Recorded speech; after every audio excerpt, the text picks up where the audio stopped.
Get a job in tech, episode 438. Common salaries in some of the IT fields you may know about. First one is the front end developer. The average salary is $115,000. An IT support technician, the average salary is $56,000 a year. A product owner, the average salary is $118,000. IT security specialist, this gets you into some of the cybersecurity field, the average pay $111,000. A full stack developer, the average salary for that one is $127,000. A product manager, the average salary is $122,000. A senior software engineer, the average salary is $151,000. A business analyst, the average salary is $85,000. And finally, the data analyst, the average salary is $82,000. So the front end developer and the full stack developer, the pay is only about $10,000 difference. And now look at the other thing. A senior software engineer, that's 151, and that's the average. It probably goes up from that. Now, some of the jobs out there, you're going to see, for example, you're going to see in the state of California, they're going to pay you California. They want to pay you California wages like 120, 130 for some of these IT jobs. And if they're remote, you can live anywhere. Not recommended to live in California. Now, if you can get a job that pays you California wages in some other state, like a Midwest state, go for it. Where there's not a lot of cost of living, that's very doable, especially if it's remote. So how do you set yourself up that way? You have your job, pays $130 a year, and you're in a remote area. And let's say it's in North Dakota or South Dakota. You happen to like those areas. Could be Kansas, could be Iowa, could be Wyoming, Nebraska. Let's say Nebraska. In order to ensure that you're up to date, 100% full time, and your housing is, let's say, a nice house costs you $150, so that's like $1,500 a month, something like that, for the mortgage, and you get $125 after tax. You're probably looking at $80,000, maybe take home is like maybe $80,000, something like that. And so now you have the 80 grand, which is roughly about $6,000, $7,000 a month. Yeah, about $7,000 a month take home every 2 weeks, $3,500, let's say.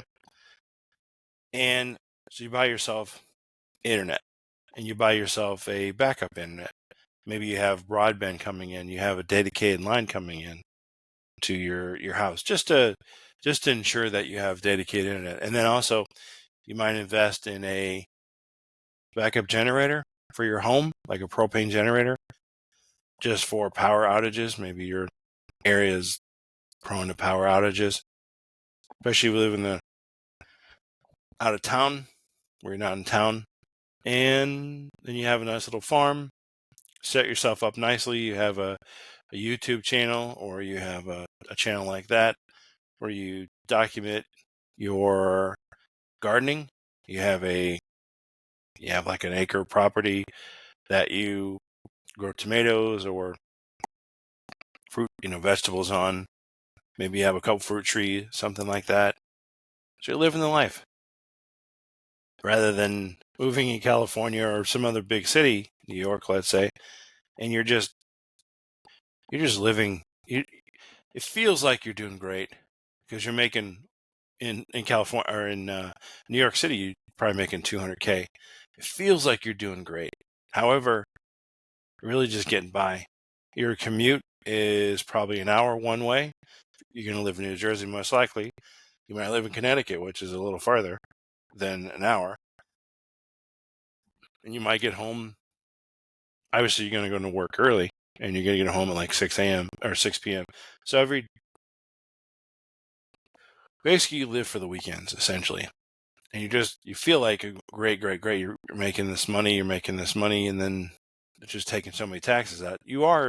the benefit of working in a place like that is you're networking and you're visible to the world, to the networking world, to the whatever IT field you're in, and you feel like you're doing great, you're doing awesome. And you could spend 5-10 years like that, and then it just disappears for whatever reason. And then you eventually go to a smaller town, you settle down, maybe you go to a smaller town in the Midwest, or maybe you move to Florida. A lot of people from New York move to Florida, and they get a job there, and they have those credentials.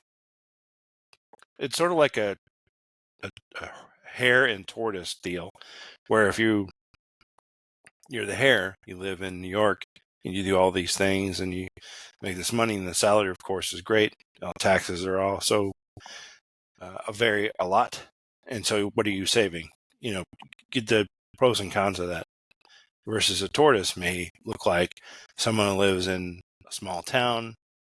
You have an acre property, grow your own vegetables, and you have internet, but you're not making the New York salary. You're making the 120 versus 200K.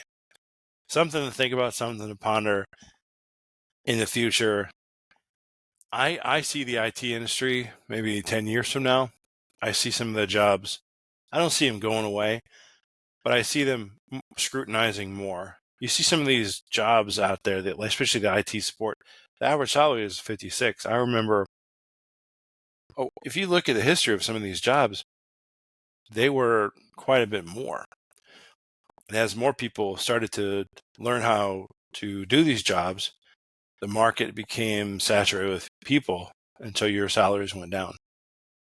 Cybersecurity is one of those fields I don't think is going to be saturated just yet, and cloud as well. I don't think a lot of people know it relative to the United States, whoever the technicians are out there.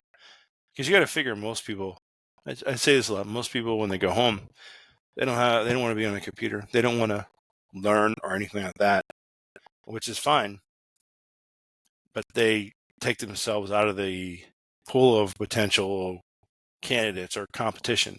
So you have less competition essentially from those individuals because they're not going to stretch themselves after hours.